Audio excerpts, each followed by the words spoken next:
kesempatan kali ini kita akan belajar analisa algoritma. Algoritma kali ini yang saya bawakan adalah algoritma sorting, dimana biasanya untuk mahasiswa yang diketahui biasanya algoritma sorting atau pengurutan ini biasanya yang diketahui itu ascending dan descending. Akan tetapi perlu diketahui untuk di dalamnya sebelum dilakukan pengurutan secara naik atau turun, itu sebenarnya ada beberapa algoritma yang bisa diimplementasikan di dalamnya. Ini ada beberapa algoritma yang ada di dalamnya, cuman hanya 3 yang kita pelajari pada perkuliahan kali ini.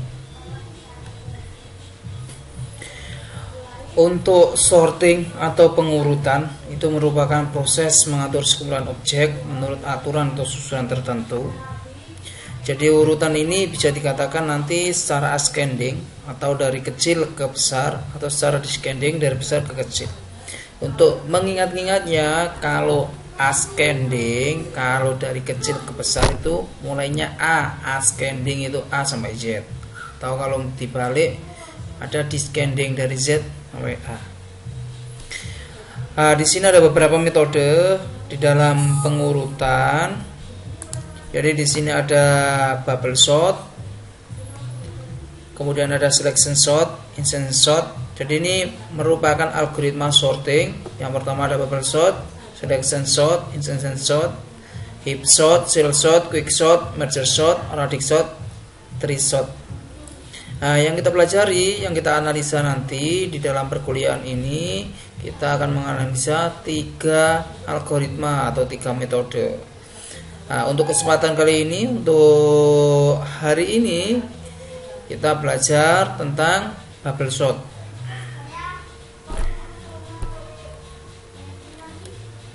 Oke, bubble sort atau gelembung itu merupakan metode pengurutan yang diinspirasi oleh gelembung sabun yang ada di permukaan air, di mana berat jenis gelembung sabun lebih ringan daripada berat jenis air. Maka gelembung sabun akan selalu mengapung. Nah, prinsip pengapungan ini juga dipakai pada pengurutan gelembung atau bubble sort. Jadi elemen yang berharga paling kecil, nilai yang paling kecil, elemen yang paling kecil atau nilai yang paling kecil diapungkan atau diangkat ke atas. Kemudian selanjutnya adanya sebuah pergeseran. Jadi prosesnya, proses pengapungan ini dilakukan sebanyak n kali langkah dari sebanyak nilai yang mau diurutkan. Pada langkah ke 1, pada langkah ke I atau 1, lari atau ini kan pakai array ya. Jadi lari 1 sampai n. N ini jumlah banyaknya nilai yang mau diurutkan. Ini terdiri atas 2 bagian.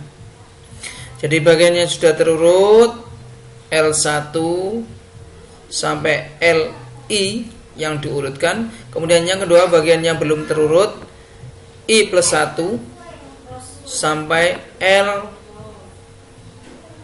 N nilai atau jumlah nilai yang mau diurutkan. Berikut untuk algoritma pada gelembung secara ascending atau naik ya. Jadi dari kecil ke besar ya. Yang pertama, langkah yang pertama. Jadi mulai dari elemen di mana K sama dengan N plus 1, N plus 2. Kemudian dibandingkan L sama K. Jika LK lebih kecil LK min 1, lakukan pertukaran antara LK dengan LK min 1.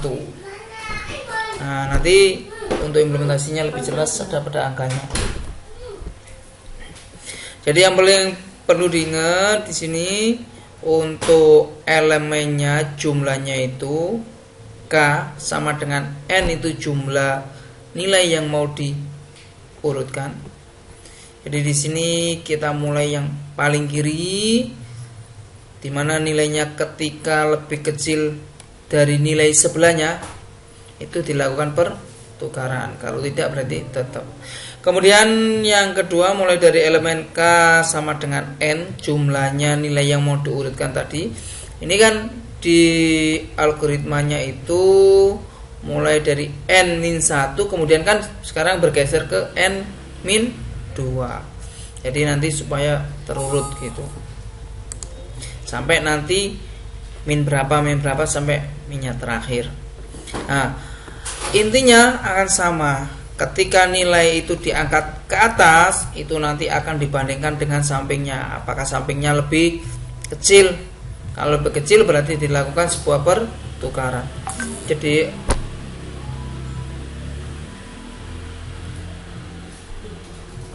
algoritma bubble sort merupakan algoritma pertukaran intinya ya. Pertukaran tempat, nilainya gelembungnya diangkat ke atas. Kalau nilainya itu ternyata lebih kecil, dengan di sampingnya itu akan dilakukan pertukaran. Untuk langkah ketiga, jadi mulai dari KN sama N tadi kan sampai 3 ya, sekarang sampai 4. Untuk lari yang keempat itu, kemudian nanti LK-nya yang keempat itu dibandingkan dengan sampingnya apakah lebih kecil. Nah, kalau ditukarkan. Ini untuk contoh atau implementasinya secara numerik atau di lapangan. Jadi contoh tinjau lari dengan N sebanyak 6 buah elemen. Jadi di sini akan diurutkan secara menaik atau dari kecil ke besar. Untuk elemennya di sana ada yang pertama, rem pertama ada 25, kemudian ada 27, 10, 8, 76 dan 21. Jadi di urutan pertama ada 25 atau ada elemen 25, kemudian yang kedua ada 27, kemudian yang ketiga ada yang 10, kemudian yang keempat ada 8, kemudian ada yang kelima 76, kemudian 21. Langkah yang pertama apa yang dilakukan? Kita harus mengetahui K sama dengan N, N-nya itu berapa, nilainya berapa? 6, nilainya 6. Untuk yang pertama tadi kita ingat-ingat untuk rumusnya ya. Nanti rumusnya K sama dengan N, kemudian N-1 dibandingkan dengan LK-nya. LK-nya itu berapa? LK yang paling kirinya itu 76. Ya, 76 dibandingkan dengan LK-1. Di sini maaf. Jadi LK yang paling ujung di sini adalah 21. Kemudian LK-1-nya 76. Di sini nanti dibandingkan angka 21 diangkat ke atas, kemudian dibandingkan dengan 76. Apakah lebih kecil? Kalau di sana lebih kecil, berarti dilakukan pergeseran. Jadi 21 diangkat ke atas, kemudian dibandingkan dengan 76. Apakah 21 lebih kecil dari 76? Ternyata iya, kemudian dilakukan pergeseran. Oke. Kemudian lanjut kita menggunakan algoritma selanjutnya untuk yang kedua. Ya, tadi ketemu yang paling ujung ya, paling ujung, kemudian pindah ke yang 5. Yang kelima sekarang posisinya nilainya di sana itu ada 25, 27, 10, 8, 21, 76. Kemudian sekarang kita pindah ke yang 5. Yang paling kirinya sekarang kan nilainya 5 ya. Kemudian min 1 kan ada 8. Kita angkat nilai 21, kita bandingkan dengan nilai 8. Apakah nilai 21 lebih kecil dari 8? Kalau tidak, berarti nilainya tetap. Ya. Jadi kalau nilainya tidak lebih kecil dari LK-1 berarti nilainya tetap. Oke. Berarti sekarang posisinya nilainya ada 25, 27, 10, 8, 21, 7, 6. Oke, lanjut. Sekarang kita ada pada posisi yang keempat. Nah, di sana kita angkat nilai 8, kita bandingkan dengan LK-1. LK-1-nya adalah nilai 10. Apakah 8 lebih kecil dari 10? Ternyata iya. Nah, kalau iya berarti kita lakukan pergeseran. Ya, 10 kita pindah ke posisi yang keempat, 8 kita pindah ke posisi yang ketiga. Oke, jelas ya. Jadi ini intinya nilai ini diapungkan, kemudian dilakukan pergeseran. Untuk memulainya diketahui K sama dengan N, kemudian dibandingkan dengan LK-1. Kuncinya jika nilainya lebih kecil, dia nanti dilakukan pergeseran. Oke, sekarang kita pindah yang ketiga. Jadi yang ketiga nilainya oke, yang ketiga posisi sekarang yang ada ini langkah yang ketiga ya. Langkah yang ketiga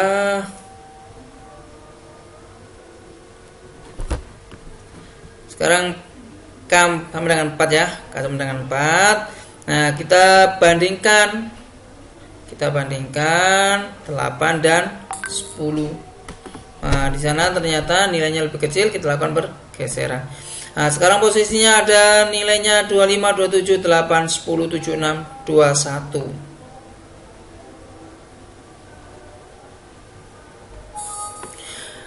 Nah, kita bandingkan di sana nilai 8 dan 27, apakah nilai 8 itu lebih kecil dari 27? Ternyata iya, kemudian kita lakukan pergeseran.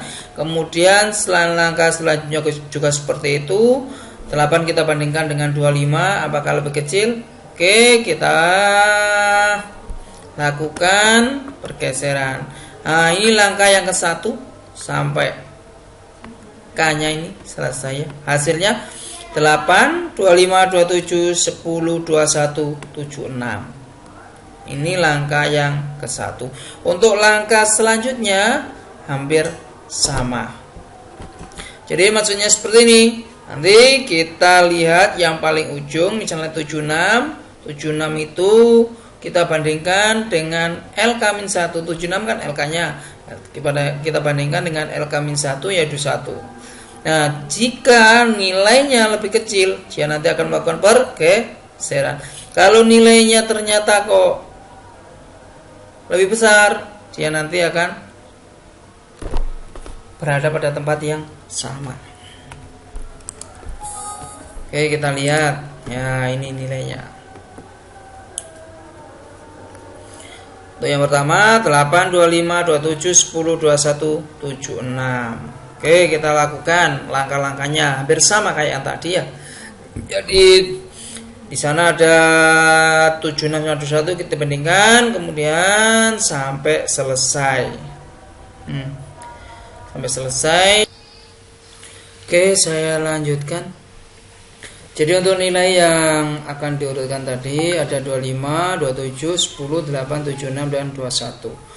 Nah, dari perhitungan tadi kita jangan lupa untuk mengingat-ingat untuk algoritmanya. Jadi langkah ke-1 dari mulai LK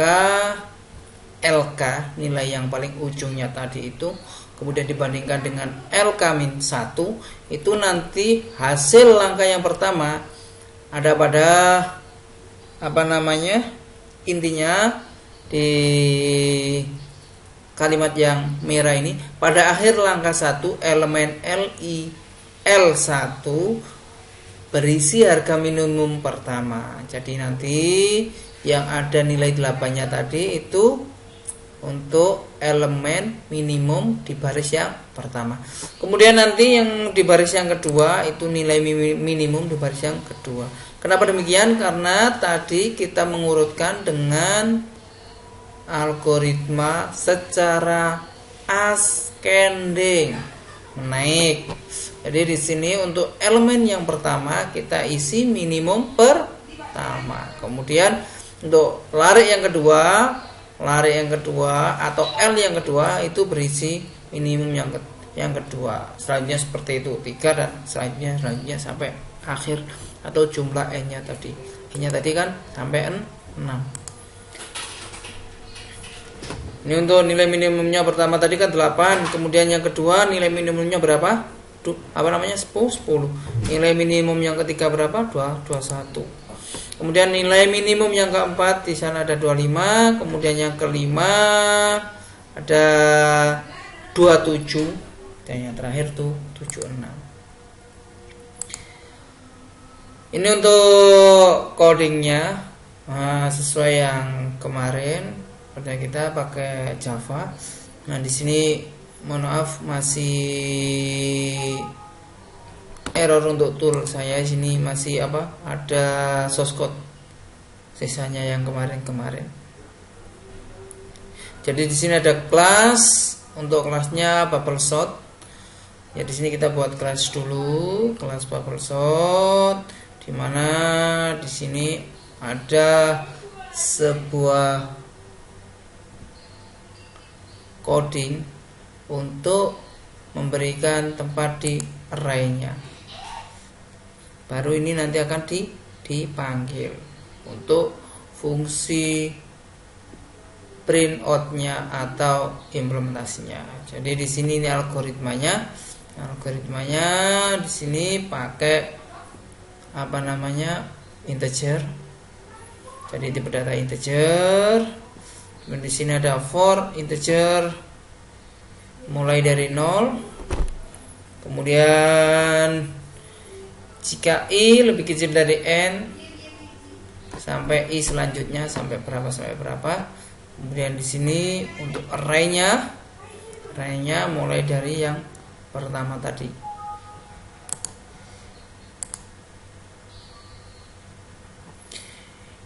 Ini nilainya statik. Kalau nanti buat silakan dibuat dinamis pakai inputan silakan. Kalau ini buat contoh jadi langsung pakai statik nilainya.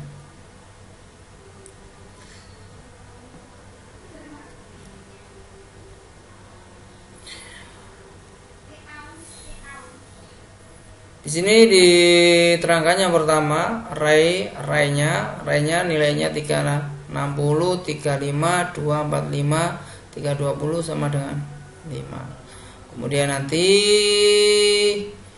diurutkan menggunakan ascending atau disorting menggunakan bubble sort secara ascending. Kemudian nanti nilainya dicetak. Kalau yang ini untuk contoh yang menggunakan C++, nanti bisa jadi pilihan. Nah, kalau yang di Java tadi kan jadikan satu nilainya. Kalau ini berdiri sendiri-sendiri.